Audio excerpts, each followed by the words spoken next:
ਸਤਿ ਸ਼੍ਰੀ ਅਕਾਲ ਜੀ। Voice of India program ground zero ਦੇਖ ਰਹੇ ਸਾਰੇ ਹੀ ਦਰਸ਼ਕਾਂ ਦਾ ਬਹੁਤ ਬਹੁਤ ਸਵਾਗਤ ਹੈ ਜੀ। ਮੈਂ ਵਰਿੰਦਰ ਭਿੰਡਰ ਹਮੇਸ਼ਾ ਦੀ ਤਰ੍ਹਾਂ ਤੁਹਾਡੇ ਨਾਲ ਗਰਾਊਂਡ ਜ਼ੀਰੋ ਪ੍ਰੋਗਰਾਮ ਦੇ ਵਿੱਚ ਕਿਸਾਨੀ ਅੰਦੋਲਨ ਦੀ ਪਲ ਪਲ ਦੀ ਜਾਣਕਾਰੀ ਲੈ ਕੇ ਤੁਹਾਡੇ ਰੂਬਰੂ ਹੁੰਦੇ ਰਹਿੰਦੇ ਆ। ਅੱਜ ਵੀ ਅਸੀਂ ਕੀ ਵਾਪਰਿਆ ਕਿਸਾਨੀ ਅੰਦੋਲਨ ਦਾ ਅਸੀਂ ਅੱਜ ਚਰਚਾ ਕਰਾਂਗੇ। ਸਾਡੇ ਨਾਲ ਸਟੂਡੀਓ ਵਿੱਚ ਹਾਜ਼ਰ ਨੇ ਸਰਦਾਰ MP ਸਿੰਘ ਜੀ। MP ਸਿੰਘ ਜੀ, ਤੁਹਾਡਾ ਬਹੁਤ ਬਹੁਤ ਸਵਾਗਤ ਹੈ ਜੀ। ਮਿਹਰਬਾਨੀ ਜੀ, ਸ਼ੁਕਰੀਆ ਭਿੰਡਰ ਸਾਹਿਬ। ਕੱਲ 9ਵੇਂ ਗੇੜ ਦੀ ਫਿਰ ਮੀਟਿੰਗ ਹੋਈ ਹੈ ਜੀ। ਹਮੇਸ਼ਾ ਦੀ ਤਰ੍ਹਾਂ ਉਹ ਫਿਰ ਬੇਸਿੱਟਾ ਸਾਬਤ ਹੋਈ ਹੈ ਜੀ। ਕਿਉਂ? ਇਹ ਕੀ ਕਾਰਨ ਹੈ ਜੀ ਇਹਦੇ? ਹਰ ਇੱਕ ਵਾਰੀ ਜਿਹੜੀ ਹੈਗੀ ਆ ਕਿਸਾਨਾਂ ਨੂੰ ਸੱਦ ਲੈਂਦੇ ਆ ਤੇ ਆ ਕੇ ਉਹਨਾਂ ਨੂੰ ਕਹਿ ਦਿੰਦੇ ਨਹੀਂ ਜੀ ਅਸੀਂ, ਉਹ ਫਿਰ ਕਹਾਣੀ ਉਹੀ ਅਲਾਪ ਲੈਂਦੇ ਆ ਪੁਰਾਣੀ। ਦੇਖੋ, ਉਪਰੀ ਨਜ਼ਰੇ ਭਿੰਡਰ ਵੇਖਿਆ ਜਾਵੇ ਨਾ ਕਿ ਇਹ ਮੀਟਿੰਗ ਚੋਂ ਕੁਝ ਨਹੀਂ ਨਿਕਲਿਆ ਜੀ ਤੇ ਇੰਝ ਹੀ ਲੱਗਦਾ ਜੀ, ਪਰ ਮੈਂ ਕਿਸੇ ਹੋਰ ਨਜ਼ਰੀਏ ਤੋਂ ਵੇਖ ਰਿਹਾ। ਇਸ ਮੀਟਿੰਗ ਦੇ ਵਿੱਚੋਂ ਕਿਸਾਨਾਂ ਨੇ ਵੀ ਕੁਛ ਨਾ ਕੁਛ ਕੱਢਿਆ ਜੀ ਤੇ ਸਰਕਾਰ ਵੱਲੋਂ ਵੀ ਕੁਛ ਪ੍ਰਾਪਤੀ ਉਹਨਾਂ ਨੂੰ ਕਹੀ ਜਾ ਸਕਦੀ। ਜੀ ਜੀ ਪਹਿਲਾਂ ਆਪਾਂ ਸਰਕਾਰ ਦੀ ਪ੍ਰਾਪਤੀ ਦੀ ਗੱਲ ਕਰੀਏ। ਸਰਕਾਰ ਸੁਪਰੀਮ ਕੋਰਟ ਦੇ ਵਿੱਚ ਕਿਉਂਕਿ ਕੇਸ ਜਾ ਚੁੱਕਾ, ਜੀ ਸੁਪਰੀਮ ਕੋਰਟ ਨੇ ਇਹਦੇ ਲਈ ਜਿਹੜੇ ਐਕਟ ਸੀਗੇ 3 ਪਾਸ ਕੀਤੇ, ਉਹਨਾਂ ਤੇ ਰੋਕ ਵੀ ਲਾਤੀ ਤੇ ਉਸ ਤੋਂ ਬਾਅਦ ਇੱਕ 4 ਮੈਂਬਰੀ ਕਮੇਟੀ ਬਣਾਈ ਸੀ ਜਿਹੜੀ ਹੁਣ 3 ਮੈਂਬਰੀ ਰਹਿ ਗਈ ਹੈ। ਜੀ ਜੀ 1 ਮੈਂਬਰ ਝੜ ਚੁੱਕਾ। ਸੁਣਿਆ ਜਾ ਰਿਹਾ ਕਿ 1-2 ਹੋਰ ਛੇਤੀ ਝੜ ਜਾਣਗੇ। ਜੀ ਚਲੋ ਝੜ ਜਾਣ ਜਾਂ ਨਾ ਝੜ ਜਾਣ ਇਹਦੀ ਕੋਈ ਬਹੁਤੀ ਇੰਪੋਰਟੈਂਸ ਨਹੀਂ ਹੈਗੀ। ਝੜ ਜਾਣਗੇ ਤੇ ਇਹ ਗੱਲ ਜਾਊਗੀ ਕਿ ਸਰਕਾਰ ਵੱਲੋਂ ਹੁਣ ਜਿਹਨਾਂ ਲੋਕਾਂ ਦੀ ਜ਼ਮੀਰ ਨੂੰ ਖਰੀਦਣ ਦੀ ਕੋਸ਼ਿਸ਼ ਕੀਤੀ ਗਈ ਸੀ ਉਹਦੇ 'ਚ ਕਾਮਯਾਬੀ ਨਹੀਂ ਹੋਈ। ਜੇ ਨਹੀਂ ਝੜਨਗੇ ਤੇ ਉਹ ਕੋਈ ਨਾ ਕੋਈ ਸਰਕਾਰ ਦੇ ਜਾਂ ਗਾਈਡਲਾਈਨਸ ਦੇ ਮੁਤਾਬਕ ਹੀ ਗੱਲ ਕੰਮ ਕਰਨਗੇ। ਹੁਣ ਜੇ ਗੱਲ ਕਰੀਏ ਜੀ 9ਵੀਂ ਗੇੜ ਦੀ ਮੀਟਿੰਗ ਦੇ ਵਿੱਚ ਵੀ ਕੁਝ ਨਹੀਂ ਨਿਕਲਿਆ ਤੇ ਕਿਸਾਨਾਂ ਨੇ ਜਿਹੜਾ ਸਰਕਾਰ ਨੇ ਇਹ ਕੱਢਿਆ ਕਿ ਸੁਪਰੀਮ ਕੋਰਟ ਦੇ ਵਿੱਚ ਉਹ ਕਹਿਣ ਵਾਲੇ ਬਣਨਗੇ ਜੀ ਕਿਸਾਨ ਮੰਨਦੇ ਨਹੀਂ ਕਿਸੇ ਗੱਲ ਤੇ, ਅਸੀਂ ਤਾਂ ਮੀਟਿੰਗਾਂ ਸੱਦਦੇ ਆ, ਉਹ ਉਂਝ ਹੀ ਆ ਜਾਂਦੇ ਆ, ਚੁੱਪ ਕਰਕੇ ਉਹ ਚਲੇ ਜਾਂਦੇ ਵਾਪਸ। ਕਿਸਾਨਾਂ ਨੇ ਕੀ ਕੱਢਿਆ? ਕਿਸਾਨਾਂ ਨੇ ਇਹ ਕੱਢਿਆ ਕਿ ਸਰਕਾਰ ਦੀ ਇਹ ਕੋਸ਼ਿਸ਼ ਨੂੰ ਫੇਲ ਕਰ ਦਿੱਤਾ ਜਿੱਥੇ ਉਹ ਕਹਿ ਸਕਦੇ ਆ ਕਿ ਜੀ ਅਸੀਂ ਕਿਸਾਨਾਂ ਨੂੰ ਸੱਦਦੇ ਸੀ, ਕਿਸਾਨ ਤਾਂ ਆਉਂਦੇ ਹੀ ਨਹੀਂ। ਠੀਕ ਹੈ ਜੀ। ਇਹ ਦੋਨਾਂ ਧਿਰਾਂ ਦੀ ਆਪਣੇ ਆਪਣੇ ਲੈਵਲ ਤੇ ਪੈਂਤੜੇਬਾਜ਼ੀ ਆ, ਆਪਣੇ ਆਪਣੇ ਲੈਵਲ ਤੇ ਉਹਨਾਂ ਦੀ ਪ੍ਰਾਪਤੀ ਗਿਣਨ ਕਿਵੇਂ। ਬਿਨਾਂ ਸ਼ੱਕ ਜਿਹੜੀ ਗੱਲ ਤੁਸੀਂ ਕਹੀ ਆ ਕਿ ਸਿੱਟਾ ਕੋਈ ਨਹੀਂ ਨਿਕਲਿਆ, ਸਿੱਟਾ ਨਹੀਂ ਨਿਕਲਿਆ, ਨਹੀਂ ਨਿਕਲਣਾ। ਹੁਣ 15 ਤੋਂ ਬਾਅਦ 19 ਨੂੰ ਮੀਟਿੰਗ ਹੈ। 19 ਦੀ ਮੀਟਿੰਗ 'ਚ ਵੀ ਕੁਛ ਨਹੀਂ ਹੋਣਾ। ਇੰਝ ਹੀ ਭਾਵੇਂ ਕਿਸਾਨਾਂ ਨੇ ਕਹਿ ਦਿੱਤਾ ਕਿ ਜੀ ਤੁਸੀਂ ਜਿਹੜੀ 19 ਤਰੀਕ ਦੀ ਮੀਟਿੰਗ ਸਾਨੂੰ ਸੱਦ ਰਹੇ ਹੋ, ਸਵੇਰ ਨੂੰ 12 ਵਜੇ ਹੋਣੀ ਆ, ਉਸ ਮੀਟਿੰਗ ਵਿੱਚ ਸਾਡੇ ਨਾਲ ਡਿਸਕਸ ਕਰਨ ਵਾਸਤੇ ਕੁਝ ਲੈ ਕੇ ਆਈਓ। ਤੁਸੀਂ ਆਲਵੇਜ਼ ਬਹਿ ਕੇ ਕਹਿ ਦਿੰਦੇ ਆ ਜੀ ਆਪਾਂ ਕੱਲੀ ਮਦਦ ਤੇ ਗੱਲ ਕਰਨ ਨੂੰ ਤਿਆਰ ਆ, ਆਪਾਂ ਕੱਲੇ ਸਬਜੈਕਟ ਦੇ ਵਿੱਚ ਚਰਚਾ ਕਰਨ ਨੂੰ ਤਿਆਰ ਆ, ਕਾਨੂੰਨ ਤਾਂ ਵਾਪਸ ਨਹੀਂ ਹੋਣੇ। ਜੇ ਕਾਨੂੰਨ ਵਾਪਸ ਨਹੀਂ ਹੋਣੇ ਤਾਂ ਫਿਰ ਮੀਟਿੰਗਾਂ ਤੁਸੀਂ ਕਾਹਲੀਆਂ ਕਾਲ ਕਰਦੇ ਆ। ਯਾਨੀ ਉਹ ਵੀ ਕਿਸੇ ਇੱਕ ਲੁਕੇ ਹੋਏ ਏਜੰਡੇ ਦੇ ਤਹਿਤ ਮੀਟਿੰਗ ਬੁਲਾਉਂਦੇ ਆ ਤਾਂ ਕਿ ਕਿਸਾਨਾਂ ਨੂੰ ਠਿੱਠ ਕੀਤਾ ਜਾਵੇ। ਜੀ ਠੀਕ ਹੈ ਜੀ। ਤੇ ਕਿਸਾਨ ਵੀ ਇਸ ਕਰਕੇ ਜਾਂਦੇ ਆ ਕਿ ਸਰਕਾਰ ਨੂੰ ਅਸੀਂ ਇਹ ਠਿੱਠ ਨਹੀਂ ਕਰਨ ਦੇਣਾ, ਸਰਕਾਰ ਨੂੰ ਰਾਹ ਨਹੀਂ ਦੇਣਾ ਕਿ ਉਹ ਉਲਾਂਭਾ ਦੇ ਦੇਵੇ ਕਿ ਦੇਖੋ ਜੀ ਕਿਸਾਨ ਤਾਂ ਇੰਨੇ ਅੜੀਏ ਰਵੱਈਏ ਦਾ ਅਖਤਿਆਰ ਕਰੀ ਬੈਠੇ ਆ ਕਿ ਸਾਡੇ ਕਹਿਣ ਦੇ ਬਾਵਜੂਦ ਆਉਂਦੇ ਹੀ ਨਹੀਂ। ਸੁਪਰੀਮ ਕੋਰਟ ਵੱਲੋਂ ਜਿਹੜੇ 4 ਨਾਮਜ਼ਦ ਕੀਤੇ ਗਏ ਸੀ ਮੈਂਬਰ, ਉਹਨਾਂ ਚੋਂ ਇੱਕ ਤੁਸੀਂ ਕਹਿੰਦੇ ਝੜ ਗਿਆ। ਕੀ ਇਹਦੇ 'ਚ ਲੱਗ ਰਿਹਾ ਵੀ ਕਿਸਾਨਾਂ ਦਾ ਪੱਖ ਆ ਜਿਹੜਾ ਥੋੜਾ ਮਜ਼ਬੂਤ ਹੋ ਰਿਹਾ? ਦੇਖੋ, ਇਹ ਬਹੁਤੀ ਵੱਡੀ ਗੱਲ ਤਾਂ ਨਹੀਂ ਇਸ ਤਰ੍ਹਾਂ ਦੀ ਕਹੀ ਜਾ ਸਕਦੀ। ਕਈ ਵਾਰੀ ਇੰਝ ਪ੍ਰਭਾਵ ਜਾਂ ਛੱਡਣ ਦੀ ਕੋਸ਼ਿਸ਼ ਕੀਤੀ ਜਾਂਦੀ ਆ ਕਿ ਦੇਖੋ ਜੀ ਕਿਸਾਨਾਂ ਦੇ ਦਬਾਅ ਹੇਠ ਆ ਕੇ ਭੁਪਿੰਦਰ ਸਿੰਘ ਮਾਨ ਨੇ ਅਸਤੀਫਾ ਦੇ ਦਿੱਤਾ ਜਾਂ ਕਹਿ ਦਿੱਤਾ ਵੀ ਉਹਨੇ ਕਮੇਟੀ ਵਿੱਚ ਸ਼ਾਮਲ ਹੋਣ ਤੋਂ ਨਾ ਕਰ ਦਿੱਤੀ। ਇਹ ਚਲੋ ਉਹਦੀ ਜ਼ਮੀਰ ਨੇ ਜੇ ਏਦਾਂ ਹੀ ਉਹਨੂੰ ਠੋਕਰ ਮਾਰੀ ਹੋਵੇ ਤੇ ਚੰਗੀ ਗੱਲ ਹੈ। ਉਂਝ ਉਹਦੀਆਂ ਗਿਣਤੀਆਂ ਮਿੰਤੀਆਂ ਆਪਦੀਆਂ। ਠੀਕ ਹੈ ਜੀ। ਉਹਦਾ ਲੜਕਾ ਜਿਹੜਾ ਉਹ PPSC ਦਾ ਹੈਗਾ ਮੈਂਬਰ ਹੈ ਔਰ ਕਾਂਗਰਸ ਦੇ ਵੱਲੋਂ ਰਾਜ ਸਭਾ ਦਾ ਮੈਂਬਰ। ਇਹਨਾਂ ਦਾ ਵੀ ਜੇ ਪਿਛੋਕੜ ਦੇਖਿਆ ਜਾਵੇ ਤਾਂ ਕਾਂਗਰਸ ਦੇ ਨਾਲ ਹੈਗਾ ਇਹਨਾਂ ਦਾ ਸਾਰਾ। ਜੇ ਹੁਣ ਕਾਂਗਰਸ ਦਾ ਇੱਕ ਰਾਜ ਸਭਾ ਮੈਂਬਰ ਰਹਿ ਚੁੱਕਾ ਹੋਵੇ, ਇੱਕ PPC ਕਮੇਟੀ ਮੈਂਬਰ ਦਾ ਜਿਹੜਾ ਹੈਗਾ ਉਹਦਾ ਫਾਦਰ ਹੈ, ਉਹ ਉਸ ਕਮੇਟੀ ਵਿੱਚ ਹੋਵੇ ਤੇ ਇਹਦੇ ਨਾਲ ਕਾਂਗਰਸ ਦੀ ਥੋੜੀ ਜਿਹੀ ਪੋਜੀਸ਼ਨ ਪਤਲੀ ਹੁੰਦੀ ਸੀ, ਹਾਲਤ ਖਰਾਬ ਹੁੰਦੀ ਸੀ। ਇਸ ਗੱਲ ਨੂੰ ਜ਼ਰੂਰ ਕਾਂਗਰਸ ਪਾਰਟੀ ਬਚਾ ਗਈ। ਅਦਰਵਾਈਜ਼ ਜੇ ਅਸੀਂ ਕਹੀਏ ਜੀ ਕਿਸਾਨਾਂ ਦੀ ਬਹੁਤ ਵੱਡੀ ਜਿੱਤ ਹੈ। ਜੇ ਸੱਚੀ ਮੁੱਚੀ ਉਹਨੇ ਗੱਲ ਕਹੀ ਆ ਕਿ ਮੈਂ ਕਿਸਾਨਾਂ ਦੇ ਨਾਲ ਆ ਤੇ ਮੈਂ ਕਿਸਾਨਾਂ ਦੇ ਹਿੱਤਾਂ ਨੂੰ ਪਿੱਛੇ ਨਹੀਂ ਰੱਖ ਸਕਦਾ, ਇੰਝ ਤੁਸੀਂ ਸੋਚ ਸਕਦੇ ਜੇ ਉਹਨੇ ਆਪਦੀ ਜ਼ਮੀਰ ਨੂੰ ਜਗਾ ਕੇ ਗੱਲ ਕਹੀ ਹੈ ਤੇ ਸੱਚੀ ਮੁੱਚੀ ਕਿਸਾਨਾਂ ਦੀ ਕੁਝ ਪ੍ਰਾਪਤੀ ਹੈਗੀ ਆ। ਅਦਰਵਾਈਜ਼ ਕਾਂਗਰਸ ਆਪਦੀ ਛਿੱਲ ਬਚਾਉਣ 'ਚ ਕਾਮਯਾਬ ਹੋ ਗਈ। ਕੱਲ ਮੀਟਿੰਗ ਤੋਂ ਬਾਅਦ ਜਿਹੜੇ ਆਪਣੇ ਬੰਦੇ ਬਾਹਰ ਆਏ ਆ ਉਹਨਾਂ ਦੀਆਂ ਸਾਰਿਆਂ ਦੀਆਂ ਬਾਈਟਸ ਵੀ ਹੋਈਆਂ, ਉਹਨਾਂ ਦੇ ਜਿਹੜੇ ਤੇਵਰ ਸੀਗੇ ਉਹ ਥੋੜੇ ਜਿਹਾ ਡਿਫਰੈਂਟ ਲੱਗ ਰਹੇ ਸੀ। ਤੇ ਹੁਣ ਅਗਲੀ ਜਿਹੜੀ ਰਣਨੀਤੀ ਬਾਰੇ ਤੁਸੀਂ ਕੀ ਤੁਹਾਡਾ ਵਿਚਾਰ ਆ ਵੀ ਕੀ ਹੋ ਸਕਦੀ ਆ, ਇਹ ਕੀ ਨਿਰਣਾ ਲੈਣਗੇ, ਕਿਉਂਕਿ ਹਰੇਕ ਵਾਰੀ ਤਾਂ ਉੱਥੋਂ ਖਾਲੀ ਹੱਥ ਵਾਪਸ ਮੁੜਨਾ ਪੈ ਰਿਹਾ। ਬਿਲਕੁਲ ਠੀਕ ਤੁਹਾਡੀ। ਕਿਸਾਨਾਂ ਨੇ ਆਪਦੀ ਰਣਨੀਤੀ ਪਹਿਲਾਂ ਹੀ ਬਣਾਈ ਹੋਈ ਹੈ ਜੀ। ਉਹਨਾਂ ਦੀ ਰਣਨੀਤੀ ਦੇ ਵਿੱਚ ਜਿਹੜਾ ਹੈਗਾ 26 ਤਰੀਕ ਮੇਨ ਜਿਹੜਾ ਵੱਡਾ ਉਹਨਾਂ ਦਾ ਐਕਸ਼ਨ ਆ ਉਹ ਹੈ। 26 ਤਰੀਕ ਦੇ ਐਕਸ਼ਨ ਨੂੰ ਵੀ ਕੁਝ ਹੋਰ ਤਰ੍ਹਾਂ ਦੀ ਰੰਗਤ ਵਜੋਂ ਰੰਗਤ ਨਾਲ ਪੇਸ਼ ਕੀਤਾ ਜਾਂਦਾ ਸੀ, ਔਰ ਉਹ ਕਿਸਾਨਾਂ ਨੇ ਸਪਸ਼ਟ ਵੀ ਕੀਤਾ ਕਿ 26 ਤਰੀਕ ਨੂੰ ਹੋਊਗਾ ਕੀ।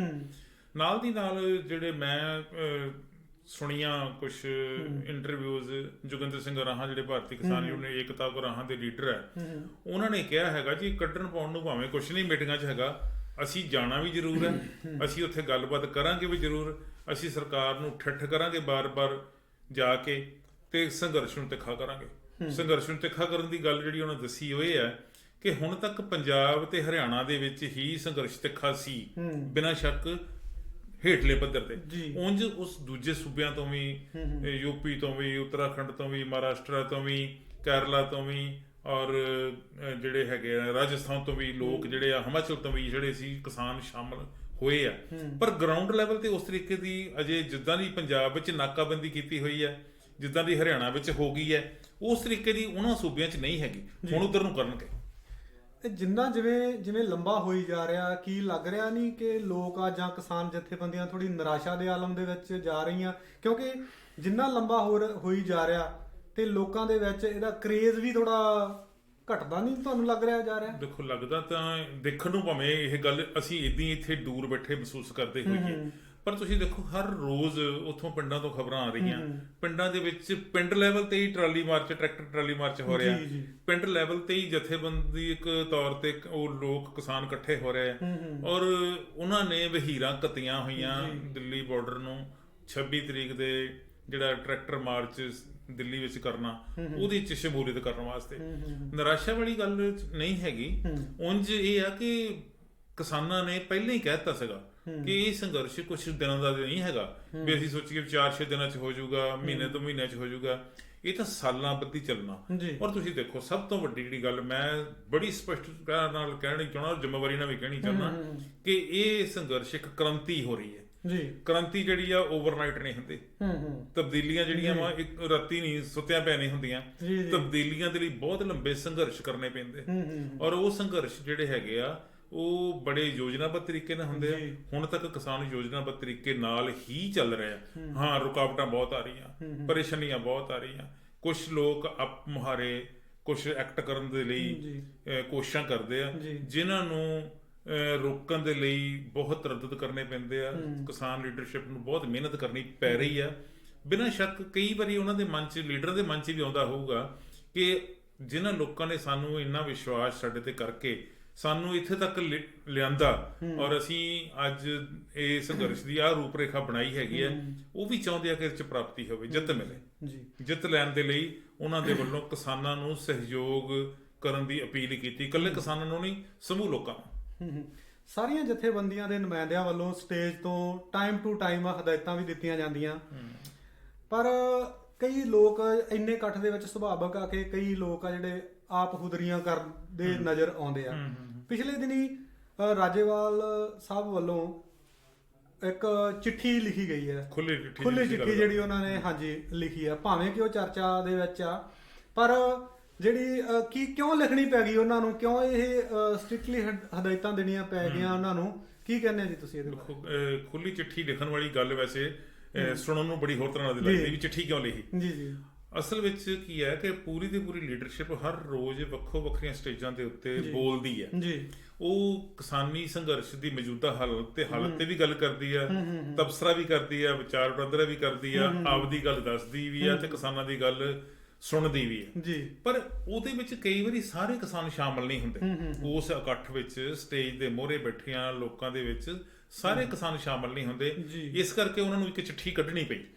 ਚਿੱਠੀ ਜਿਹੜੀ ਕੱਢਣੀ ਪਈ ਉਹਦੇ ਪਿੱਛੇ ਇਕੱਲਾ ਇਹ ਕਾਰਨ ਨਹੀਂ, ਇੱਕੋ ਹੀ ਕਾਰਨ ਉਹਨਾਂ ਨੇ ਜਿਹੜੀ ਜ਼ਿਕਰ ਕੀਤਾ ਚਿੱਠੀ ਦੇ ਵਿੱਚ ਉਹ ਇਹ ਸੀਗਾ ਕਿ ਇਸ ਸੰਘਰਸ਼ ਨੂੰ ਕੋਈ ਆਪ ਮੁਹਾਰਾ ਮੋੜਾ ਨਾ ਮਿਲ ਜਾਵੇ ਜਿਹਦੇ ਨਾਲ ਕੀਤੀ ਕਰਾਈ ਖੂਚ ਪੈ ਜਾਵੇ। ਜੀ ਜੀ ਅੱਜ ਇਹੋ ਜਿਹੀ ਹਾਲਤ ਵਿੱਚ ਕਿਸਾਨ ਸੰਘਰਸ਼ ਹੈਗਾ ਕਿ ਸਰਕਾਰ ਬਾਰ-ਬਾਰ ਹਾਰ ਰਹੀ ਹੈ ਜੀ, ਬਾਰ-ਬਾਰ ਹਰ ਰੋਜ਼ ਹਾਰ ਰਹੀ ਰੋਜ਼ ਹੈ ਔਰ ਕਿਸਾਨਾਂ ਦੀ ਹਰ ਰੋਜ਼ ਜਿੱਤ ਹੋ ਰਹੀ ਹੈ। ਠੀਕ ਹੈ ਜੀ। ਜਿੱਤਾਂ ਜਿਹੜੀਆਂ ਉਹ ਬਹੁਤੀਆਂ ਵੱਡੀਆਂ, ਜੇ ਆਪਾਂ ਕਹੀਏ ਜੀ ਵੱਡੀ ਜਿੱਤ ਹੋਊ ਤੇ ਫੇਰ ਹੀ ਗੱਲ ਕਰਾਂਗੇ। ਛੋਟੀਆਂ ਜਿੱਤਾਂ ਵੀ ਆਪਣੇ ਆਪ ਵਿੱਚ ਬਹੁਤ ਵੱਡੀ ਗੱਲ ਹੈ। ਜੇ ਸੁਪਰੀਮ ਕੋਰਟ ਨੇ ਸਰਕਾਰ ਨੂੰ ਝਾੜ ਪਾਈ ਆ ਤੇ ਇੱਕ ਜਿੱਤ ਵੀ ਕਹੀ ਜਾ ਸਕਦੀ। ਤੁਸੀਂ ਇੱਕ ਸਰਕਾਰ ਦਾ ਚਿਹਰਾ ਨੰਗਾ ਕਰਕੇ ਰੱਖਤਾ ਕਿ ਤੁਸੀਂ ਅਸਲ ਵਿੱਚ ਆਏ ਹੈਗੇ ਹੋ। ਠੀਕ ਹੈ। ਇਦਾਂ ਹੀ ਹੋਰ ਵੀ ਗੱਲਾਂ ਹੈਗੀਆਂ, ਛੋਟੀਆਂ ਜਿੱਤਾਂ ਦਾ ਜ਼ਿਕਰ ਵੀ ਉਹਨਾਂ ਨੇ ਕੀਤਾ ਚਿੱਠੀ ਦੇ ਵਿੱਚ, ਪਰ ਨਾਲ ਦੀ ਨਾਲ ਇਸ ਗੱਲ ਦਾ ਖਦਸ਼ਾ ਵੀ ਜ਼ਾਹਰ ਕੀਤਾ ਕਿ ਸੰਘਰਸ਼ ਕਿਸੇ ਹੋਰ ਪਾਸੇ ਨੂੰ ਨਾ ਮੁੜ ਜਾਵੇ। ਕੁਝ ਲੋਕ ਆਪ ਮਹਾਰੇ ਨਾਰੇ ਮਾਰਦੇ। ਫਾਰ ਐਗਜ਼ਾਮਪਲ ਮੈਂ ਤੁਹਾਨੂੰ ਦੱਸਦਾ, 26 ਤਰੀਕ ਦੇ ਜਿਹੜੇ ਟਰੈਕਟਰ ਮਾਰਚ ਦੀ ਗੱਲ ਹੈ, ਤੁਸੀਂ ਦੇਖਿਆ ਹੋਊਗਾ ਬਹੁਤ ਸਾਰੇ ਟਰੈਕਟਰਾਂ ਨੂੰ ਇਦਾਂ ਬਣਾਤਾ ਜਿੱਦਾਂ ਟੈਂਕ ਹੁੰਦੇ। ਬਿਲਕੁਲ ਉਹਨਾਂ ਦੀ ਦਿੱਖ ਇਸ ਤਰੀਕੇ ਦੀ ਬਣਾਤੀ ਹੈ। ਉਹ ਬੈਰੀਕੇਡ ਤੋੜਨ ਦੀ ਗੱਲ ਵੀ ਇਹਦੇ ਨਾਲ ਤਾਂ ਅਸੀਂ ਇਦਾਂ ਤੋੜ ਦਿਆਂਗੇ। ਬਿਨਾਂ ਸ਼ੱਕ ਉਹ ਜੋਸ਼ ਹੈਗਾ ਕਿਸਾਨਾਂ ਦੇ ਵਿੱਚ, ਕਿਉਂਕਿ ਉਹਨਾਂ ਨੇ ਪਿਛਲੇ ਪੰਜਾਬ ਤੋਂ ਲੈ ਕੇ ਜਾਂ ਦੂਜੇ ਸੂਬਿਆਂ ਤੋਂ ਲੈ ਕੇ ਦਿੱਲੀ ਤੱਕ ਪਹੁੰਚਣ ਲੱਗਿਆਂ ਬਹੁਤ ਸਾਰੀਆਂ ਰੁਕਾਵਟਾਂ ਦਾ ਸਾਹਮਣਾ ਕੀਤਾ। ਪਰ ਇਹ ਜਿਹੜਾ ਉਹ ਸਾਹਮਣਾ ਕੀਤਾ ਔਰ ਇੱਥੇ ਤੱਕ ਪਹੁੰਚ ਗਏ ਆ। ਬੇਸ਼ੱਕ ਕੁਝ ਕਿਸਾਨਾਂ ਨੇ, ਕੁਝ ਨੌਜਵਾਨਾਂ ਨੇ ਮਹਿਸੂਸ ਕੀਤਾ ਹੋਊਗਾ ਕਿ ਜਿਹੜੀਆਂ ਰੁਕਾਵਟਾਂ ਅਸੀਂ ਅੱਗੇ ਦੂਰ ਕਰਨ ਲੱਗਿਆਂ ਸਾਨੂੰ ਬੜੀ ਮੁਸ਼ਕਲ ਆਈ ਹੈ, ਉਹ ਹੁਣ ਨਾ ਆਉਣ। ਸ਼ਾਇਦ ਦਿੱਲੀ ਸਰਕਾਰ ਜਾਂ ਦਿੱਲੀ ਪੁਲਿਸ ਜਾਂ ਕੇਂਦਰ ਸਰਕਾਰ ਜਿਹੜੀ ਹੈ ਉਹ ਹੋਰ ਵੱਡੀਆਂ ਰੁਕਾਵਟਾਂ ਲਾਊਗੀ 26 ਜਨਵਰੀ ਦੀ ਪਰੇਡ ਵਿੱਚ। ਤੇ ਅਸੀਂ ਤਾਂ ਇਹ ਟਰੈਕਟਰਾਂ ਦੇ ਮੂਹਰੇ ਉਹ ਇਸ ਤਰੀਕੇ ਦਾ ਜਗੜ ਜੁਗਾੜ ਜਿਹਾ ਬਣਾਇਆ ਵਾ, ਲੱਖਾਂ ਰੁਪਈਆ ਖਰਚ ਦਿੱਤਾ ਤੇ ਅਸੀਂ ਚੱਕ ਦਿਆਂਗੇ। ਪਰ ਤੁਸੀਂ ਦੇਖੋ, ਲੱਖੋਵਾਲ ਸਾਹਿਬ ਨੇ ਉਹਨੇ ਕਿਹਾ, ਰਾਜੇਵਾਲਾ ਸਾਹਿਬ ਨੇ ਕਿਹਾ ਹੈਗਾ ਕਿ ਅਸੀਂ ਲੜਾਈ ਇਸ ਤਰੀਕੇ ਦੀ ਨਹੀਂ ਲੜਨ ਜਾ ਰਹੇ। ਸਾਡਾ ਅੰਦੋਲਨ ਸ਼ਾਂਤਮਈ ਅੰਦੋਲਨ ਹੈ। ਜਿਹੜੀ ਹੁਣ ਤੱਕ ਸਾਨੂੰ ਦੇਸ਼ ਜਾਂ ਵਿਦੇਸ਼ ਤੋਂ ਹਮਾਇਤ ਮਿਲੀ ਆ, ਉਹ ਇਸ ਕਰਕੇ ਮਿਲੀ ਆ ਕਿ ਸਾਡਾ ਅੰਦੋਲਨ ਸ਼ਾਂਤਮਈ ਹੈ, ਲੌਜੀਕਲੀ ਵੀ ਹੈਗਾ ਤੇ ਪੀਸਫੁਲ ਵੀ ਹੈਗਾ। ਦੋਨਾਂ ਗੱਲਾਂ ਕਰਕੇ ਅਸੀਂ ਹੁਣ ਤੱਕ ਪ੍ਰਾਪਤੀਆਂ ਜਿਹੜੀਆਂ ਉਹ ਕਰ ਸਕੇ ਹੈਗੇ ਆ। ਇਸ ਕਰਕੇ ਉਹਨਾਂ ਨੇ ਆਪਣੇ ਨੌਜਵਾਨਾਂ ਨੂੰ ਵੀ ਕਿਹਾ, ਦੂਜੇ ਸਿਆਣਿਆਂ ਬੰਦਿਆਂ ਨੂੰ ਵੀ ਕਿਹਾ। ਉੱਥੇ ਦੇਖੋ ਇੱਕ ਗੱਲ ਬੜੀ ਸਪਸ਼ਟ ਹੈ ਪਿੰਡਰ ਸਾਹਿਬ, ਮੈਂ ਮਹਿਸੂਸ ਕਰਦਾ ਕਿ ਵੱਖਰੇ ਵੱਖਰੇ ਵਿਚਾਰਾਂ ਦੇ ਲੋਕ ਉੱਥੇ ਬੈਠੇ। ਠੀਕ ਹੈ ਜੀ। ਕੁਝ ਲੋਕ ਉਹ ਵੀ ਹੋਣਗੇ ਜਿਹੜੇ ਇਹ ਸੋਚਦੇ ਹੋਣਗੇ ਕਿ ਅਸਲ ਵਿੱਚ ਇਹ ਸਾਰੀ ਸਮੱਸਿਆ ਦਾ ਹੱਲ ਖਾਲਿਸਤਾਨ ਆ। ਕੁਝ ਇਹ ਸੋਚਦੇ ਹੋਣਗੇ ਕਿ ਸਾਰੀ ਸਮੱਸਿਆ ਦਾ ਹੱਲ ਜਿਹੜਾ ਵਾ ਬੰਦੂਕ ਦੇ ਵਿੱਚੋਂ ਨਿਕਲੀ ਗੋਲੀ ਹੈ। ਸੋ ਮਤਲਬ ਵਿਚਾਰ ਕਿਸੇ ਦੇ ਵੀ ਕੁਝ ਹੋ ਸਕਦੇ। ਪਰ ਲੱਖੋ ਉਹਨਾਂ ਨੇ ਦੂਸਰਾ ਅਜਮੇਰ ਸਿੰਘ ਉਹਨਾਂ ਨੇ ਕਿਹਾ, ਰਾਜੇਵਾਲਾ ਸਾਹਿਬ ਨੇ, ਕਿ ਇਹ ਹੱਲ ਨਹੀਂ ਹੈ। ਅਸੀਂ ਗੋਲੀਆਂ ਚਲਾਉਣ ਲਈ ਨਹੀਂ ਆਏ, ਗੋਲੀਆਂ ਖਾਣ ਲਈ ਆਏ ਆ। ਜੇ ਸਾਨੂੰ ਕੋਈ ਮਾਰੇ ਤਾਂ ਅਸੀਂ ਟੈਂਕ ਬਣਾ ਕੇ ਨਹੀਂ ਮੁਕਾਬਲਾ ਕਰਨਾ ਚਾਹੁੰਦੇ। ਹਾਂ, ਕੋਈ ਟੈਂਕ ਸਾਡੇ ਤੇ ਚੜਾ ਲਵੇ ਉਹ ਸਾਨੂੰ ਮਨਜ਼ੂਰ ਹੈ। ਸਾਡੀ ਸਰਕਾਰ ਨੂੰ ਨੰਗਿਆਂ ਕਰਨ ਦੇ ਲਈ ਜੇ ਉਹ ਟੈਂਕ ਚੜਾਊਗੀ, ਗੋਲੀਆਂ ਚਲਾਊਗੀ, ਜ਼ਿੰਮੇਵਾਰ ਉਹ ਹੋਊਗੇ। ਤੇ ਜੇ ਅਸੀਂ ਉਸ ਤਰੀਕੇ ਦਾ ਕੰਮ ਅਸੀਂ ਕਰਾਂਗੇ ਤੇ ਜ਼ਿੰਮੇਵਾਰੀ ਸਾਡੇ ਸਿਰ ਆ ਜਾਊਗੀ। ਉਹਨਾਂ ਨੇ ਇਹ ਸਮਝਾਉਣ ਦੀ ਕੋਸ਼ਿਸ਼ ਕੀਤੀ ਹੈ ਕਿ ਇਹ ਸਾਨੂੰ ਕੰਮ ਨਹੀਂ ਕਰਨੇ ਚਾਹੀਦੇ। ਇਹ ਕਹਿਣ ਵਿੱਚ ਕੋਈ ਅਤਕਥਨੀ ਨਹੀਂ ਹੋਊਗੀ ਕਿ ਸਾਰੇ ਅੰਦੋਲਨ ਦੀ ਜਿਹੜੀ ਵਾਂਗਡੋਰ ਹੈ, ਲੀਡ ਕਰ ਰਹੇ ਆ ਜੇ ਰਾਜੇਵਾਲ ਸਾਹਿਬ, ਤਾਂ ਸਾਰਾ ਦਾਰੋਮਦਾਰ ਤਕਰੀਬਨ ਉਹਨਾਂ ਤੇ ਮੋਢਿਆਂ ਤੇ ਹੀ ਲੱਗ ਰਿਹਾ। ਦੂਸਰੀ ਗੱਲ, ਜਿਹੜਾ ਉਹਨਾਂ ਨੇ ਕੱਲ ਬਿਆਨ ਵੀ ਦਿੱਤਾ ਸੀ, ਤਾਂ ਸਾਰੀਆਂ ਜਥੇਬੰਦੀਆਂ ਨੇ 34 35 40 ਜਿੰਨੀਆਂ ਵੀ ਹੈਗੀਆਂ, ਉਹਨਾਂ ਨੇ ਕੱਲੇ ਬੰਦੇ ਨੇ ਸਪਸ਼ਟੀਕਰਨ ਦਿੱਤਾ ਕਿ ਜੋ ਰਾਜੇਵਾਲ ਸਾਹਿਬ ਨੇ ਬਿਆਨ ਦਿੱਤਾ ਉਹ ਸਾਡਾ ਸਾਰਿਆਂ ਦਾ 35 36 ਦਾ, ਨਾ ਕਿ ਕੱਲਿਆਂ ਦਾ। ਇਹ ਮੀਟਿੰਗ ਹੋ ਕੇ ਭਾਵੇਂ ਕਿ ਉਹਨਾਂ ਦੇ ਕਈਆਂ ਨੇ ਤਰੋੜ ਮਰੋੜ ਕੇ ਪੇਸ਼ ਕਰਤਾ, ਕਿਉਂਕਿ ਇਹ ਹੁੰਦਾ ਹੀ ਆ। ਠੀਕ ਹੈ। ਪਰ ਸਾਰਿਆਂ ਨੇ ਉਸ ਚੀਜ਼ ਨੂੰ ਸਹਿਮਤੀ ਦੇ ਕੇ ਤੇ ਲੱਖੋਵਾਲ ਸਾਹਿਬ, ਰਾਜੇਵਾਲ ਸਾਹਿਬ ਦੀ ਹਿੱਕ ਨੂੰ ਢੂਈ ਨੂੰ ਥਾਪੜਾ ਦਿੱਤਾ। ਦੇਖੋ, ਇੱਕ ਗੱਲ ਹੈ ਕਿ ਇਹ ਇੱਕ ਬੜਾ ਪੋਜ਼ਿਟਿਵ ਪੁਆਇੰਟ ਹੈ ਕਿ ਸਾਰੀਆਂ ਦੀਆਂ ਸਾਰੀਆਂ ਜਥੇਬੰਦੀਆਂ ਇਹ ਕਹਿੰਦੀਆਂ, ਇਕਜੁੱਟਤਾ ਦਾ ਪ੍ਰਗਟਾਵਾ ਦਿੰਦੀਆਂ ਤੇ ਇਹ ਕਹਿੰਦੀਆਂ ਕਿ ਰਾਜੇਵਾਲ ਸਾਡੇ ਲੀਡਰ ਹੈ। ਬਿਲਕੁਲ ਜੀ। ਪਰ ਦੂਜੇ ਪਾਸੇ ਦੇਖਿਆ ਜਾਵੇ, ਦੂਜੇ ਪਾਸੇ ਇਹ ਹੈ ਕਿ ਰਾਜੇਵਾਲ ਸਾਹਿਬ ਜਦੋਂ ਵੀ ਕੋਈ ਬਿਆਨ ਦਿੰਦੇ ਆ ਤਾਂ ਦੂਜਿਆਂ ਨੂੰ ਪੁੱਛੇ ਬਿਨਾਂ ਨਹੀਂ ਦਿੰਦੇ। ਬਿਲਕੁਲ ਜੀ, ਬਿਲਕੁਲ। ਤੁਸੀਂ ਪ੍ਰੈਸ ਕਾਨਫਰੰਸ ਦੇਖੀਆਂ ਹੋਣਗੀਆਂ ਉਹਨਾਂ ਦੀਆਂ। ਤੁਸੀਂ ਜਦੋਂ ਸਟੇਜ ਤੇ ਬੋਲਦੇ ਹੋ ਸੁਣੇ ਹੋਣਗੇ। ਤੁਸੀਂ ਜਦੋਂ ਬਿਆਨ ਉੱਥੇ ਦੇਣੇ ਹੁੰਦੇ ਆ ਕਿਸੇ ਨੁਕਤੇ ਦੇ ਉੱਤੇ, ਤੇ ਵਾਰੀ ਬੋਲਦੇ, ਕੱਲੇ ਰਾਜੇਵਾਲਾ ਸਾਹਿਬ ਜਾਂ ਕੱਲੇ ਜਿਹੜੇ ਉਗਰਾਹਾਂ ਨਹੀਂ ਬੋਲਦੇ। ਠੀਕ ਹੈ ਜੀ। ਉਹਨਾਂ ਨੇ ਆਪਣੀਆਂ ਜ਼ਿੰਮੇਵਾਰੀਆਂ ਵੰਡੀਆਂ ਹੋਈਆਂ। ਠੀਕ ਹੈ ਜੀ। ਹਾਂ, ਪ੍ਰਮੁੱਖ ਤੌਰ ਤੇ ਇਸ ਸੰਘਰਸ਼ ਵਿੱਚ ਵੱਧ ਉਮਰ ਵਾਲੇ, ਵੱਧ ਤਜਰਬੇ ਵਾਲੇ, ਵਧੇਰੇ ਸਿਆਣੇ, ਇਸ ਗੱਲ ਤੋਂ ਨਹੀਂ ਮੁਨਕਰ ਹੋਇਆ ਜਾ ਸਕਦਾ। ਰਾਜੇਵਾਲ ਨੂੰ ਬੜਾ ਐਕਸਪੀਰੀਅੰਸ ਹੈ। ਠੀਕ ਹੈ। ਉਹਨਾਂ ਹੀ ਐਕਸਪੀਰੀਅੰਸ ਜਿਹੜਾ ਵਾ ਡਾਕਟਰ ਦਰਸ਼ਨਪਾਲ ਨੂੰ ਆ, ਉਹਨਾਂ ਐਕਸਪੀਰੀਅੰਸ ਜਿਹੜਾ ਜਗਮੋਹਨ ਸਿੰਘ ਨੂੰ ਆ, ਉਹਨਾਂ ਹੀ ਐਕਸਪੀਰੀਅੰਸ ਜਿਹੜਾ ਵਾ ਜੋਗਿੰਦਰ ਸਿੰਘ ਅਗਰਾਹਾਂ ਨੂੰ ਆ, ਡੱਲੇਵਾਲ ਨੂੰ, ਖੁੰਡੇ ਵਾਲੇ ਬਾਬੇ ਮਾਨਸੇ ਵਾਲੇ ਨੂੰ, ਰੁਲਦੂ ਸਿੰਘ ਨੂੰ, ਐਕਸਪੀਰੀਅੰਸ ਸਾਰਿਆਂ ਨੂੰ ਉਹਨਾਂ ਹੈਗਾ।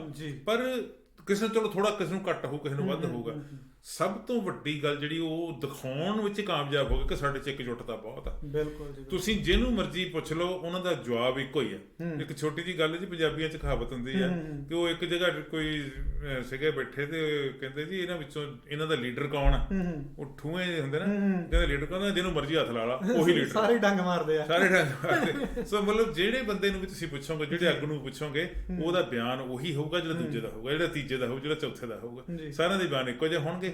ਹਾਂ, ਮੀਡੀਆ ਕੋਸ਼ਿਸ਼ ਤਾਂ ਕਰਦਾ ਹੀ ਹੁੰਦਾ, ਖਾਸ ਕਰਕੇ ਜਿਹਨੂੰ ਅਸੀਂ ਗੋਦੀ ਮੀਡੀਆ, ਮੋਦੀ ਮੀਡੀਆ ਕਹਿੰਦੇ ਆ, ਜਾਂ ਨੈਸ਼ਨਲ ਲੈਵਲ ਦਾ ਮੀਡੀਆ ਜਿਹੜਾ ਹੈਗਾ, ਉਹਦੀ ਕੋਸ਼ਿਸ਼ ਤਾਂ ਹੈਗੀ ਆ ਕਿ ਕਿਸੇ ਨਾ ਕਿਸੇ ਤਰੀਕੇ ਨਾਲ ਇਹਨਾਂ ਨੂੰ ਲੀਹੋਂ ਲਾਇਆ ਜਾਵੇ, ਇਹਨਾਂ ਦੇ ਕਿਸੇ ਮੂੰਹ ਵਿੱਚ ਬਿਆਨ ਪਾਏ ਜਾਣ, ਉਹਨਾਂ ਦੇ ਮੂੰਹ ਵਿੱਚ ਗੱਲ ਪਾਈ ਜਾਵੇ, ਤਾਂ ਕਿ ਉਹ ਬੁਖਲਾਹਟ ਵਿੱਚ ਆ ਜਾਣ, ਘਬਰਾ ਕੇ ਕੋਈ ਪੁੱਠੀ ਸਿੱਧੀ ਗੱਲ ਕਰ ਦੇਣ। ਇਦਾਂ ਅੱਜ ਤੱਕ ਹੋਈ ਨਹੀਂ, ਨਾ ਹੋਣੀ। ਰਾਜਨੀਤਿਕ ਪਾਰਟੀਆਂ ਵੀ ਇਸ ਸਬੰਧ ਦੇ ਵਿੱਚ ਟਾਈਮ ਟੂ ਟਾਈਮ ਆਪਦਾ ਸਿਰ ਚੱਕਦੀਆਂ ਰਹਿੰਦੀਆਂ। ਕੀ ਕਹਿੰਦੇ ਆ ਜੀ ਉਹ, ਕੀ ਉਹਨਾਂ ਦਾ ਕੀ ਹੈਗਾ ਵਾ, ਪੈਂਤੜੇ ਕੀ ਲੈ ਰਹੇ ਆ ਉਹ ਅੱਜ ਕੱਲ? ਦੇਖੋ, ਜੇ ਆਪਾਂ ਸਿਰਫ ਪੰਜਾਬ ਤੇ ਹਰਿਆਣਾ ਦੀ ਰਾਜਨੀਤਿਕ ਪਾਰਟੀਆਂ ਦੀ ਗੱਲ ਕਰੀਏ ਨਾ ਜੀ, ਹਰਿਆਣੇ ਦੇ ਵਿੱਚ ਰਾਜਨੀਤਿਕ ਪਾਰਟੀਆਂ ਜਿਹੜੀਆਂ ਰਾਜ ਕਰਨ ਵਾਲੀਆਂ ਉਹ ਦੋ ਹੈ, ਬੀਜੇਪੀ ਹੈ ਤੇ ਜੇਜੇਪੀ ਹੈ। ਜੇਜੇਪੀ ਦੀ ਹਾਲਤ ਬਹੁਤ ਖਸਤਾ ਹੋ ਚੁੱਕੀ ਹੈ, ਔਰ ਕਿਸੇ ਵੇਲੇ ਵੀ ਇਦਾਂ ਲੱਗਦਾ ਹੁੰਦਾ ਕਿ ਉਹਨਾਂ ਨੇ ਸਰਕਾਰ ਤੋਂ ਵੱਖ ਹੋ ਜਾਣਾ ਜੀ। ਜੇਜੇਪੀ ਦੇ ਲੀਡਰ ਜਿਹੜੇ ਹੈਗੇ ਆ, ਉਹ ਕੱਲ ਗ੍ਰਹਿ ਮੰਤਰੀ ਅਮਿਤ ਸ਼ਾਹ ਨੂੰ ਵੀ ਮਿਲੇ, ਪ੍ਰਧਾਨ ਮੰਤਰੀ ਨੂੰ ਵੀ ਮਿਲੇ। ਐਡੀ ਕਿਹੜੀ ਖਾਸ ਗੱਲ ਸੀ ਜਿਹੜੀ ਪ੍ਰਧਾਨ ਮੰਤਰੀ ਨੂੰ ਮਿਲਣ ਦੀ ਲੋੜ ਪੈ ਗਈ? ਜ਼ਰੂਰ ਉਹਨਾਂ ਨੇ ਕਿਹਾ ਹੋਊਗਾ ਕਿ ਭਾਈ ਸਾਡੀ ਹਾਲਤ ਬੜੀ ਪਤਲੀ ਹੋ ਰਹੀ ਹੈ, ਅਸੀਂ ਤੁਹਾਡਾ ਕਰਕੇ ਜੁੱਤੀਆਂ ਖਾ ਰਹੇ ਹਾਂ, ਤੁਹਾਡਾ ਕਰਕੇ ਲੋਕਾਂ ਕੋਲ ਗਾਲਾਂ ਖਾ ਰਹੇ ਹਾਂ, ਤੁਹਾਡੇ ਫੈਸਲੇ ਜਿਹੜੇ ਗਲਤ ਹੈਗੇ ਆ ਇਹਨਾਂ ਨੂੰ ਜਾਂ ਤਾਂ ਵਾਪਸ ਲਵੋ, ਨਹੀਂ ਤੇ ਅਸੀਂ ਕਿਸੇ ਵੇਲੇ ਵੀ ਤੁਹਾਨੂੰ ਛੱਡ ਦਿਆਂਗੇ, ਇਹ ਕਹਿਤਾ ਹੋਊਗਾ। ਦੂਜੇ ਪਾਸੇ ਜੇ ਪੰਜਾਬ ਦੀ ਗੱਲ ਕਰੀਏ ਤੇ ਪੰਜਾਬ ਦੇ ਵਿੱਚ ਰਾਜ ਕਰਦੀ ਪਾਰਟੀ ਕਾਂਗਰਸ ਹੈ, ਉਸ ਤੋਂ ਇਲਾਵਾ ਬੀਜੇਪੀ ਹੈ ਜਿਹੜੀ ਹਾਲਤ ਜਿਹੜੀ ਪਾਣੀਓਂ ਪਤਲੀ ਹੋ ਚੁੱਕੀ ਆ, ਉਹ ਹੁਣ ਘਰੋਂ ਬਾਹਰ ਹੀ ਨਹੀਂ ਨਿਕਲਦੇ। ਜੇ ਨਿਕਲਣ ਦੀ ਕੋਸ਼ਿਸ਼ ਕਰਦੇ ਆ ਤੇ ਉਹਨਾਂ ਦੇ ਘਰਾਂ ਦੇ ਮੂਹਰੇ ਉਹਨਾਂ ਨੇ ਕਿਸਾਨਾਂ ਨੇ ਧਰਨੇ ਮਾਰੇ ਹੋਏ ਆ, ਉਹਨਾਂ ਦਾ ਜਿਹੜਾ ਜੀਣਾ ਦੁੱਭਰ ਕੀਤਾ ਹੋਇਆ। ਦੂਜੀ ਗੱਲ ਜੇ ਅਕਾਲੀ ਦਲ ਦੀ ਲਈਏ, ਅਕਾਲੀ ਦਲ ਦੇ ਕੋਲ ਬਿਨਾਂ ਸ਼ੱਕ ਕੇਡਰ ਹੈਗਾ, ਪਰ ਪਿਛਲੇ ਸਮੇਂ 'ਚ ਜਿਹੜੀਆਂ ਕੀਤੀਆਂ ਗਲਤੀਆਂ ਹੈਗੀਆਂ ਉਹਨਾਂ ਦਾ ਅਜੇ ਭੁਗਤਾਨ ਹੋ ਹੀ ਜਾਂਦਾ। ਆਉਣ ਵਾਲੇ ਦਿਨਾਂ ਦੇ ਵਿੱਚ ਉਹ ਆਪਦੀ ਹਾਲਤ ਕੋ ਸੁਧਾਰ ਜਾਣਗੇ ਤੇ ਮੈਂ ਕਹਿ ਨਹੀਂ ਸਕਦਾ। ਹੁਣ ਬਾਕੀ ਰਹਿ ਗਈਆਂ ਪਾਰਟੀ ਜਾਂ ਆਮ ਆਦਮੀ ਪਾਰਟੀ ਵੀ ਕੋਸ਼ਿਸ਼ ਕਰਦੀ ਪਈ ਹੈ ਵੀ ਕਿਸੇ ਨਾ ਕਿਸੇ ਤਰੀਕੇ ਦੇ ਨਾਲ ਅਸੀਂ ਆਪਦੀ ਹੋਂਦ ਉਸ ਤਰੀਕੇ ਦੀ ਬਣਾਈ ਰੱਖੀਏ ਜਿਸ ਤਰੀਕੇ ਦੀ ਲੋੜ ਹੈ।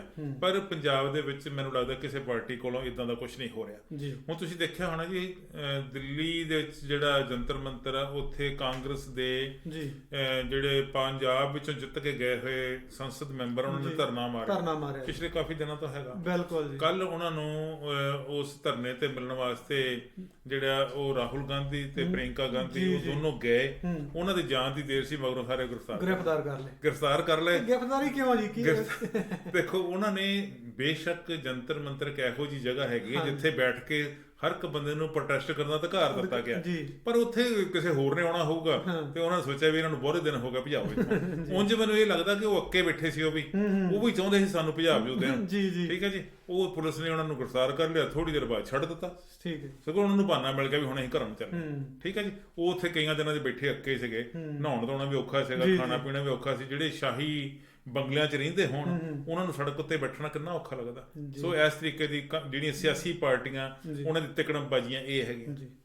ਸਮਾਂ ਇਜਾਜ਼ਤ ਨਹੀਂ ਦਿੰਦਾ ਜੀ, ਤੇ ਅਖੀਰ ਵਿੱਚ ਤੁਸੀਂ ਉੱਥੇ ਬੈਠੇ ਕਿਸਾਨਾਂ ਨੂੰ ਕੀ ਕਹਿਣਾ ਚਾਹੁੰਦੇ? ਦੇਖੋ, ਕਿਸਾਨਾਂ ਨੂੰ ਤਾਂ ਉਹਨਾਂ ਦੇ ਨੇਤਾ ਹੀ ਕਹਿਣਗੇ, ਮੈਂ ਤਾਂ ਸ਼ੁਭ ਸ਼ਾਮੇ ਦੇ ਸਕਦਾ। ਰਾਜੇਵਾਲ ਸਾਹਿਬ ਬੜੀ ਸ਼ਿੱਦਤ ਦੇ ਨਾਲ ਸਾਰੀ ਗੱਲਬਾਤ ਜਿਹੜੀ ਉਹ ਰੱਖ ਰਹੇ ਹੈਗੇ ਆ। ਡਾਕਟਰ ਦਰਸ਼ਨਪਾਲ, ਜੋਗਿੰਦਰ ਸਿੰਘ ਰਾਹਾਂ ਤੇ ਹੋਰ ਵੀ ਉਹਨਾਂ ਦੇ ਸਾਰੇ ਸਾਥੀ, ਮੈਂ ਇਕੱਲੇ ਦਾ ਨਾਂ ਨਹੀਂ ਲੈਂਦਾ, ਉਹ ਜਿਸ ਤਰੀਕੇ ਦੇ ਨਾਲ ਚੱਲ ਰਹੇ ਆ ਜੀ, ਬਹੁਤ ਵਧੀਆ। ਔਰ ਇਹ ਅੰਦੋਲਨ ਸ਼ਾਂਤਮਈ ਹੀ ਚੱਲਣਾ ਚਾਹੀਦਾ, ਕਿਸੇ ਵੀ ਤਰੀਕੇ ਨਾਲ ਇਹ ਗੱਡੀ ਲੀਹੋਂ ਨਹੀਂ ਲੱਥਣੀ ਚਾਹੀਦੀ। ਜੇ ਕੋਈ ਜੋਸ਼ ਨਾਲ ਗੱਲ ਕਰਦਾ, ਹੋਸ਼ ਗਵਾ ਕੇ ਗੱਲ ਕਰਨ ਦੀ ਕੋਸ਼ਿਸ਼ ਕਰਦਾ, ਕੋਈ ਸਾਈਡ ਤੋਂ ਇਧਰੋਂ ਉਧਰੋਂ ਕੋਈ ਨਵੀਆਂ ਚੂੜਾਂ ਲਾਉਣ ਦੀ ਕੋਸ਼ਿਸ਼ ਕਰਦਾ, ਸਾਡੀ ਲੀਡਰਸ਼ਿਪ ਨੂੰ, ਕਿਸਾਨਾਂ ਦੀ ਲੀਡਰਸ਼ਿਪ ਨੂੰ ਬਹੁਤ ਧਿਆਨ ਦੇਣ ਦੀ ਲੋੜ ਹੈ, ਬਹੁਤ ਚੌਕਸ ਹੋਣ ਦੀ ਲੋੜ ਹੈ। ਕਾਮਯਾਬੀ ਉਹਨਾਂ ਨੂੰ ਮਿਲਣੀ ਆ, ਟਾਈਮ ਅਜੇ ਲੱਗਣਾ ਹੈਗਾ, ਸੰਘਰਸ਼ ਲੰਬਾ ਹੋਣਾ ਹੀ ਹੋਣਾ। ਇਹ ਗੱਲ ਕਿਸਾਨ ਆਗੂ ਬਾਰ-ਬਾਰ ਕਹਿ ਚੁੱਕਿਆ, ਮੈਂ ਤਾਂ ਪਹਿਲੇ ਦਿਨ ਤੋਂ ਹੀ ਕਹਿਣਾ ਜੀ। ਥੈਂਕ ਯੂ ਜੀ, ਤੁਹਾਡਾ ਬਹੁਤ ਬਹੁਤ ਧੰਨਵਾਦ, ਤੁਸੀਂ ਸਟੂਡੀਓ 'ਚ ਆਏ ਜੀ। ਬਹੁਤ ਮਿਹਰਬਾਨੀ ਪਿੰਡਰ ਸਾਹਿਬ, ਤੁਸੀਂ ਸਮਾਂ ਦਿੱਤਾ। ਇਹ ਸਨ ਜੀ MP ਸਿੰਘ ਜੀ, ਬੜੀ ਵਿਸਥਾਰ ਪੂਰਵਕ ਅਸੀਂ ਡਿਸਕਸ ਕੀਤੀ ਹੈ ਜੀ ਕਿਸਾਨੀ ਅੰਦੋਲਨ ਬਾਰੇ। ਜੇਕਰ ਤੁਹਾਡੀ ਕੋਈ ਟਿੱਪਣੀ ਆ, ਤੁਸੀਂ ਆਪਣੇ ਵਿਚਾਰ ਆ ਜਿਹੜੇ ਉਹ ਸਾਨੂੰ ਕਮੈਂਟ ਬਾਕਸ ਦੇ ਵਿੱਚ ਛੱਡ ਸਕਦੇ ਹੋ, ਤਾਂ ਕਿ ਅਸੀਂ ਤੁਹਾਡੇ ਕਿਸੇ ਵੀ ਟਾਈਮ ਉਹ ਵਿਚਾਰ ਅਸੀਂ ਪੜ੍ਹ ਕੇ ਤੁਹਾਡੇ ਨਾਲ ਅਸੀਂ ਰੂਬਰੂ ਕਰ ਸਕਾਂਗੇ। ਸੋ ਤੁਸੀਂ ਦੇਖਦੇ ਰਹੋ ਵੌਇਸ ਆਫ ਇੰਡੀਆ, ਤੁਹਾਡੀ ਆਪਣੀ ਆਵਾਜ਼।